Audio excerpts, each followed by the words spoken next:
ang nakaraan.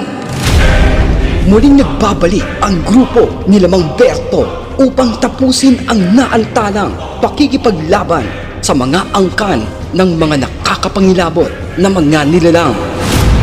Ngunit isang kahindik-hindik na pagkakatuklas ang nalaman ng matandang paring si Protasio, dahil kahit ano ang kanilang gawin ay hindi sa pagdanak ng dugo matatapos ang digmaang ito. Dahil hanggat hindi nila nasusugpo ang pinakaugat, ang may pakana ng lahat ng ito ay sila lamang din sa huli ang tanging talo. At sa katauhan ng binatang si Kulas, nakita ng paring si Protasio ang kanilang huling pagkakataon upang mawakasan ang lahat ng ito. Ipinagkatiwala ng matandang pari ang lahat sa binata at tumungo ito sa may ituktok ng burol upang usalin ang natatangi nilang panlaban sa nagaganap na kalunos-lunos na alitan. At heto ang binatang si Kulas. Makisig na tumindig ito sa harap ng nag-iisang asul na bato, at sa huling pagkakataon ay inusal nito ang mga kataga upang mawakasan ang karumal-dumal na kaganapang kanilang kinakaharapan. Sa kapangyarihan ng araw, sa yakap ng pulang buwan, ako si Kulas, ang tagapagtanggol ng pag-ibig at katarungan. Sa ngalan ng kapangyarihan ng kalawakan, hinihingi ko ang basbas ng kalikasan. Hugasan ang lahat ng makasalanan. Kumidlat ka! Dumagundong ang buong kalangitan at natigilan ang lahat sa karamihan ng mga nakikipaglaban. Natigagal ang mga nilalang. Damang-dama nila ang kilabot ng pagpunit ng mga kidlat sa may kalawakan ng kalangitan, pati na ang pagyanig na dulot ng dumadagundong ng napakalakas na mga pagkulong. At dito, nakakuha ng pagkakataon sila Sator at Mang Berto dahil sa natigilan at nagpatulalang impong abwak sa may kalawakan. Berto, ngayon na! Ya! Saka mabilis na sinamantala ni Mang Berto ang pagkakataon. Mabilis itong lumukso patungo sa may abwak na impo. Ngunit tulad ng kanilang inaasahan, hindi ito basta-basta lamang. Mabilis nitong ibinalik muli ang atensyon sa kanyang mga kalaban. Sa kabuong lakas nitong iniharang ang kanyang pandigmang kampilan sa papasugod na si Mang Berto. Mabagal ka! Ngunit Tapos ka na! Lakas tama! dahil ibinato ng binatang si Sator ang kanyang tabak na may nakataling lubid at pinatamaan ito sa kanyang mga binti. Dahilan upang maputol ito at mabuwal ang impo sa kanyang pagkakatayo. At wala nang nagawa pa ito kundi gumapang papaatras upang ito ay tumakas.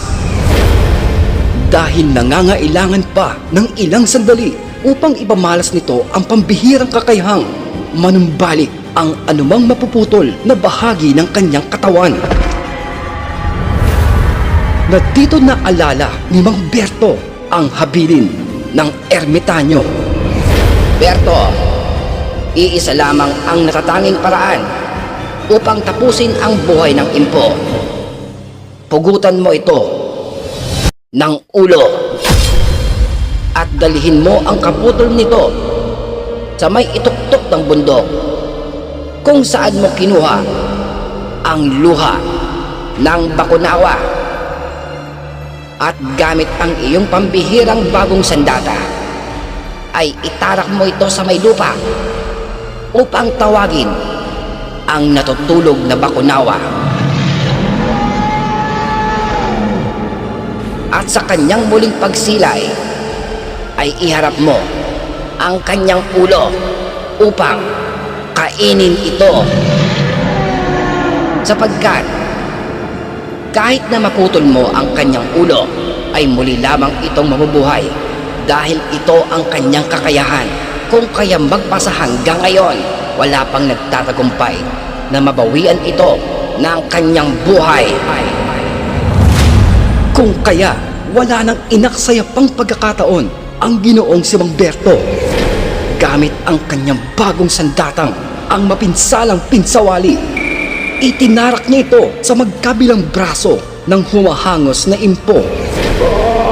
Saan ka pupunta? Ya! Walang iya ka! Bertong bulag! Sisiguraduhin ko sa'yo, papatayin kita! Kayong lahat! Pati ang lahat ng mga mahal mo sa buhay, uubusin ko kayo! Papatayin kita!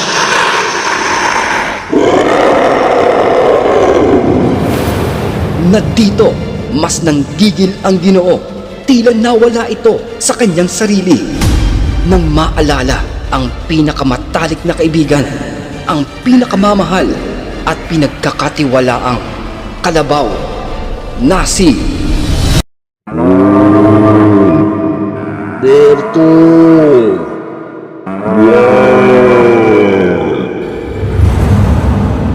Natigilan ito dahil batid nitong hindi lamang ito isang guni-guni, hindi ito isang panaginip o parte ng umaagos na nakaraan. Ang tinig ng kanyang kaibigan. Napatingala ito mula sa kanyang pagkakakubabaw sa mabalasik na matanda at kanyang nakita sa may di kalayuan ang espiritu ng kalabaw na kaibigan. Maaliwalas ang mukha nito, umiiling. Tila hindi ito sang-ayon sa kanyang huling gagawin, ang pagpugot ng ulo ng nalumpong impo. At gamit ang kanyang bagong kakayahan, nakipag-usap ito gamit ang kanyang isip. Berto! Gamitin mo ang iyong mata. Bawiin mo sa kadiliman ang kanyang espiritu sa kasamaan. Wari na nanaginip, ngunit buo ang tiwala ni Mang Berto at ito ang kailangan niyang masubukan, ang tanging bagong kakayahan. Dahil ang unang pamamaraan ay napakadali lamang, ngunit ang pagkitil ng buhay ay isang napakabigat na pagkakamali. Sa kabila man ng kanilang kasamaan, ay naniniwala pa rin si Mang Berto sa pagkakataon ng bawat isa na maunawaan at pagsisihan ang lahat ng nagawang kamalian. Hindi ito madali, ngunit maikli lamang ang buhay ng sangkatauhan. Kung kaya marapat natin itong maintindihan, kailangan natin ang kapatawaran. Nasa kabilang banda ay dinig ni Mang Berto ang sigaw ng kasamang si Sator.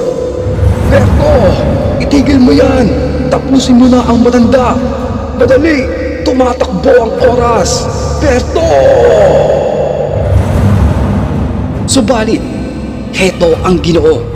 Dinaklot niya ito sa ulo. Ang abwak na impo.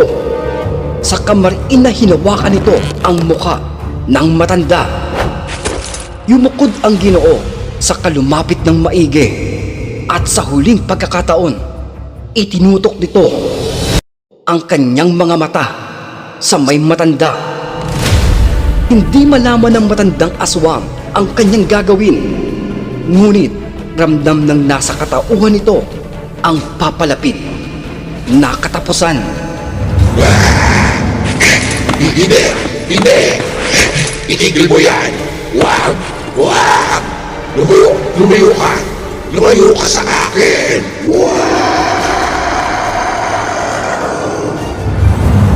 At wala nang nagawa pa ang impong abwak. Inilapit ni Berto ang kanyang mga mata na binabalot ng kulay puting balintataw. Sa kusang lumabas sa kanyang bibig ang mga katagang. Ingat! Timitis et ilmunda! Tuwang! Alentis aninam! Acompedibus! Interne!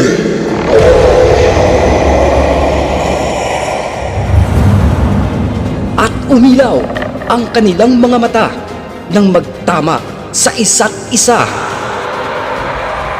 Naghuhumayaw ang impong abwak, nangingisay, tila hinihigop ng balintataw ni Mang Berto ang kung anumang itim na puwersa at enerhiya na lumulukob sa aswang na matanda. Umaangil ito, pumapalahaw.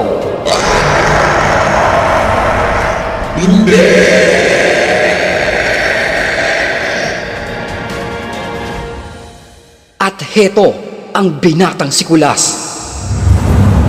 Saka lamang naisip baliktarin ang hawak na munting piraso ng papel at binasa ang huling sangkap ng orasyon para sa kanyang isinasagawang ritual.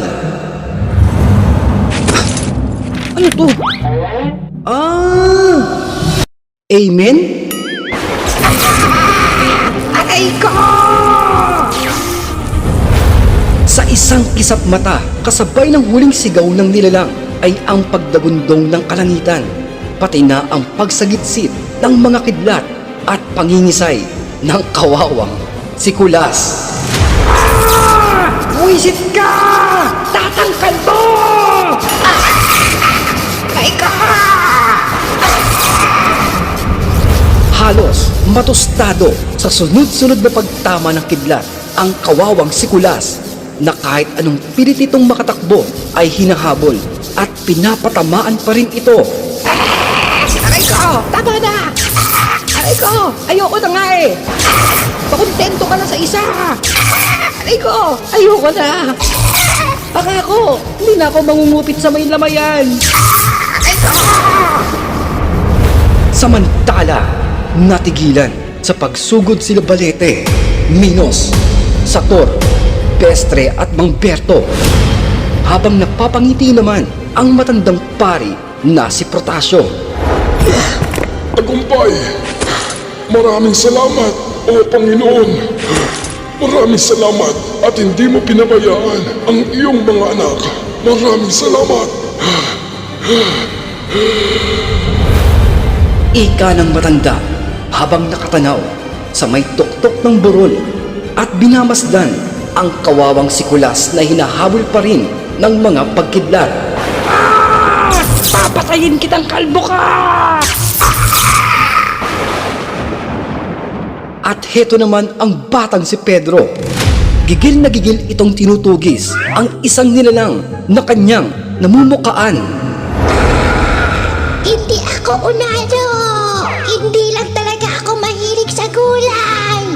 Lagot ka sa akin! Pag maabutan kitang pangit ka!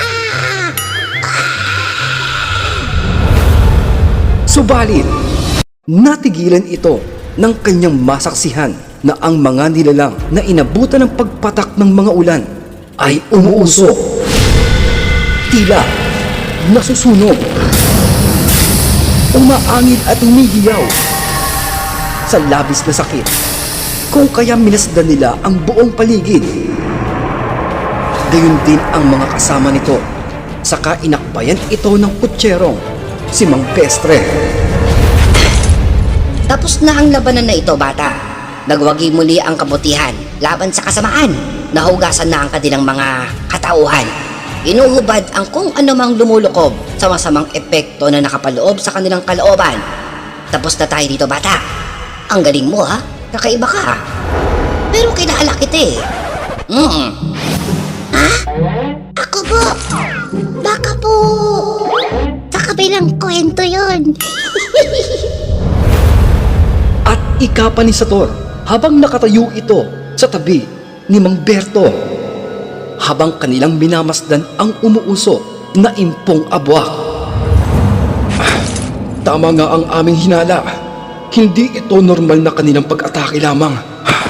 May kung anumang kakaibang mahika na mas kailangan nating sugpuin na siyang nagmamanipula sa kanilang lahat. Sa kanilang isipan kung kaya sila nagkakaganyan. Ang hindi ko lamang maunawaan ay kung para saan at bakit kailangang mangyari ito. Bakit? At isang tinig ang nagwika mula sa kanilang likuran. Ang kaninang mabalasik na may pinaghalong lahi at nakakapangilabot na nilalang. Habang mahigpit nitong hawak ang kanyang braso na napinsala. Hindi ko alam kung dapat ba akong magpaliwanag. Pero nais ko lamang ding ibahagi ang ilan sa aking nalalaman. Sapagkat ika nito, ang anumang kakaibang bagay na mayroon ito ay galing sa kung anumang nilalang na ikapa nito. Taunang bumibisita ang mga nilalang na ito sa kanilang baryo at lingid ito sa kaalaman nila Mang Berto na kung sila ay tatanggi sa ipinag-uutos ng mga ito ay sila naman ang pagbubuntungan ng kanilang gutom sa paghigop ng mga kaluluwa at buhay. At napalingon ang binatang si Sator dahil isa ito sa kanilang tinutugis noon pa man. Sila ang mga nilalang na walang ibang nais kundi ang manggulo lamang dito sa may mundong ibabaw. Mga nilalang na nabubuhay sa paghigop ng buhay ng mga kaluluwa. At narito lamang pala sila sa inyong bayan. Bueno, Mang Berto, isang karangalan ang makasama ka sa labanang ito. Kailangan na namin magpaalam at maganda. Saka mabilis itong lumukso patungo sa kung saan na sinundan naman ng kanyang mga kasamahan. Samantala, Ano pong ginagawa nyo dyan? Bakit po kayong dalawa nagtatago? Kayo Che, masyado ka din pakialamerong bata ka no?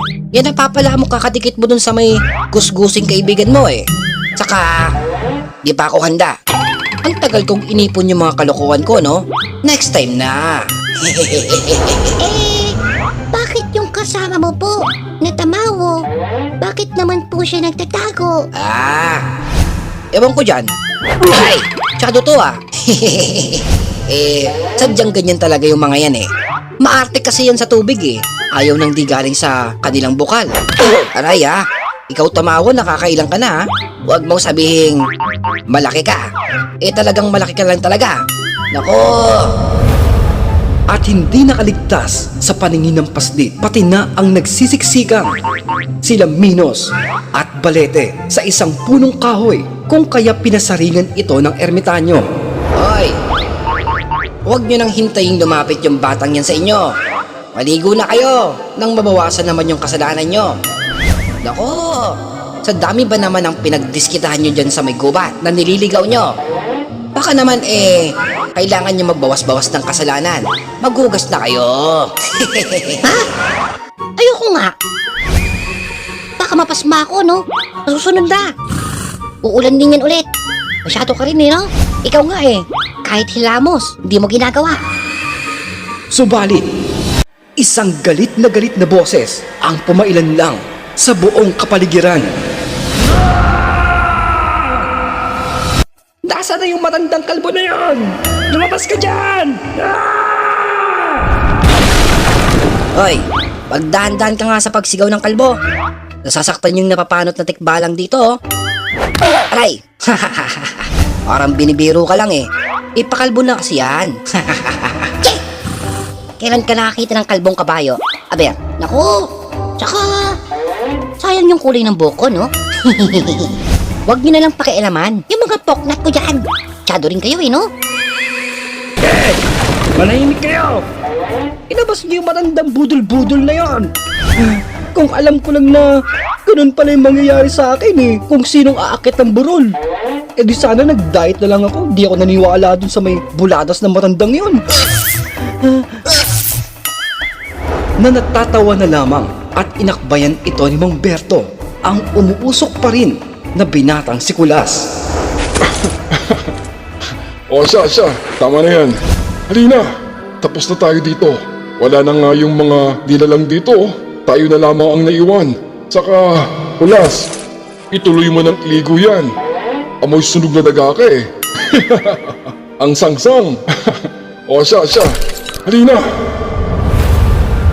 At nayayamot na lamang na kumakamot ng ulo ang binatang si Kulas dahil nabiktima na naman ito dahil sa ngalan ng pagkain.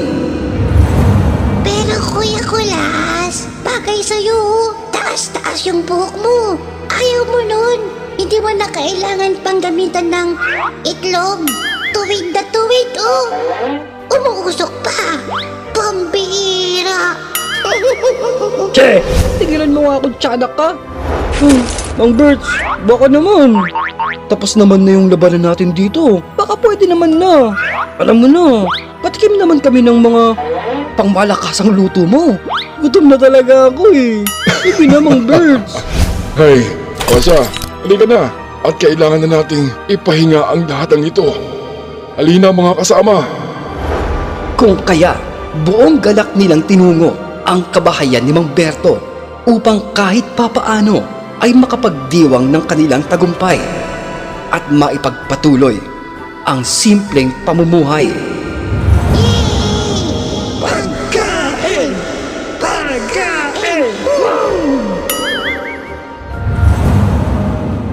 Samantala, sa may dako pa roon, sa di kalayuan, nakamasid ang mga umaapoy na mata ng isang malaki, maitim at mapalasik na aso.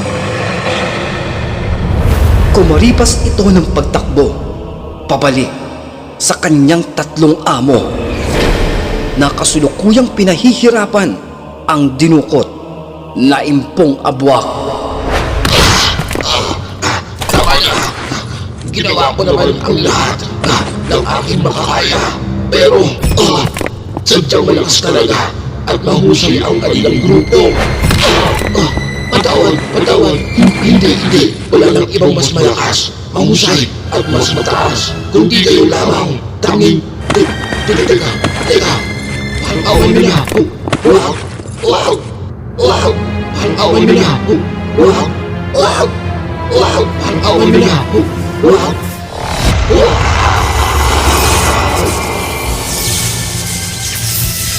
At hinigop ng tatlong nilalang ang kaluluwa ng impong abwak na kung kailan pa ay nalinis na ang kanyang kaluluwa na saka lamang ito binitawan ng tatlong nilalang nang tila ito ay magmistulang tuyot na dahon, isang tuod.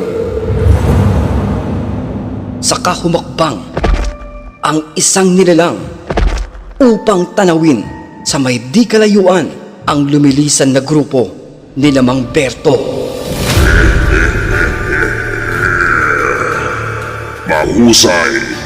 Mahusay. Maganda ang resulta ng unang hakbang. Bueno, ano naman kaya ang inyong gagawin sa susunod na kabanata?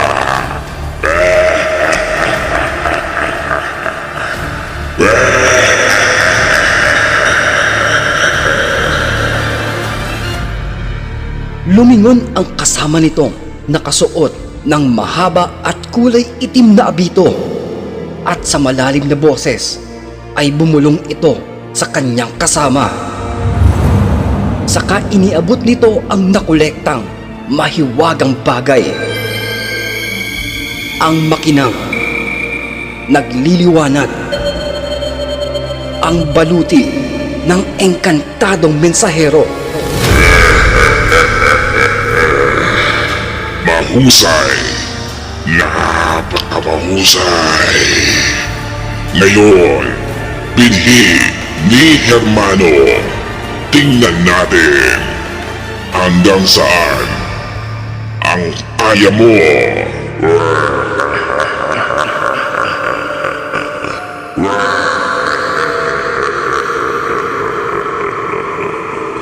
Sabay-sabay na napalingon ang grupo ni Lamang Berto sa may kalawakan.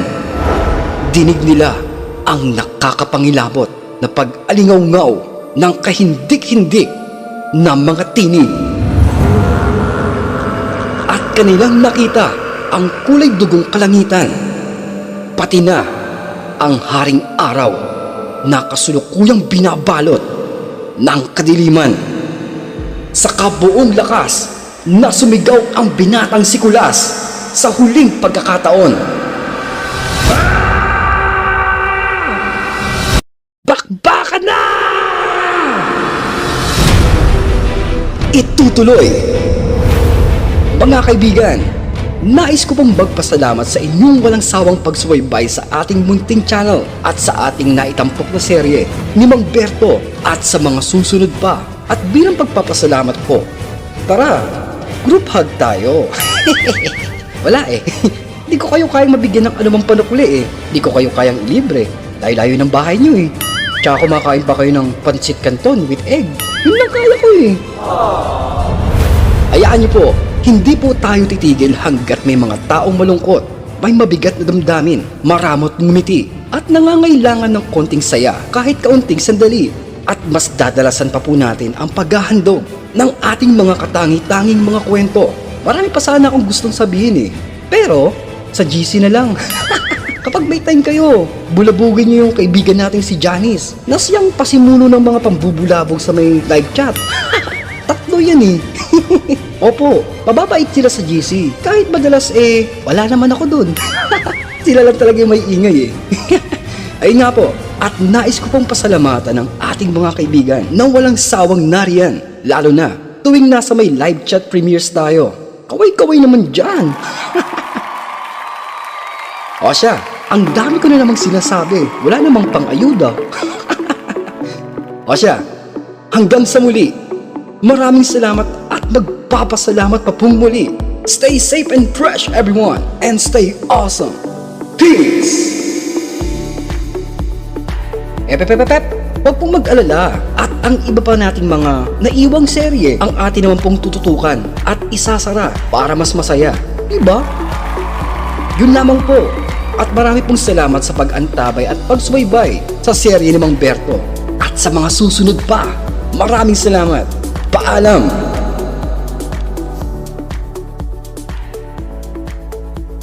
Akalain mo yun, no? Matapos natin si Mang Berto. Oo nga. Ang bilis eh, no? Pero may layo pa rin naiiwang serye. Ginugulo ka na nga, di ba? Sabi nila, ang bagal-bagal mo. Ikaw kasi. Lulululu, ano magagawa ko? Busy ako eh. Ano ko kayong ginagawa? Maraming ginagawa. Parang di naman. Kasi naman ang dami-dami mong ginawang serye. Tapos di mo naman kagad daw sinusundan. Oo nga. Dapat kasi, kami na lang kasing pinagawa mo. Eh di mas bongga. Lulululu, eh di mas lalong nasira yun. Kayo talaga eh. Kaya nga wala na tayong audience eh. Kasi gugulo ninyo eh.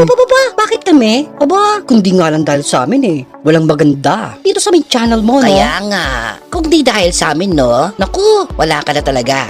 Ligwak ka na, day. Nye, para namang may kinikita tayo dito. Wala nga to eh, di ba? Kayo nagsabi wala tayong audience eh. Tapos gusto mo ganun-ganun. Kulas! May naghahanap po sa'yo sa labas! Yung Bombay po! Ala, Lo, yan na nga bang sinasabi ko sabihin sa'yo? mo. Naku, Sabihin mo wala ako dito. yari ka na. Sabihin mo ano, nasa may New York, nasa may Germany, ganun. Basta wala ako dito. Sabihin mo nag-alaba, nag-SM, natutulog, basta may bubong. Ganun. May hawak na baril eh! Pag di ka daw lumabas, puputukan niyo yung bahay natin! Ay! Ganon? Teka, ako ang lalabas dyan. Asa na ba yung chinelas ko dito? Oy, dali, sama ko. Babush, bahala ka na dyan, Kulas. Bahala kayo. Saan ako tatago na ako dito? La, hindi pa pala natin napindot yung record. Sige po mga kaibigan, alis na ako. Paalam! Ha!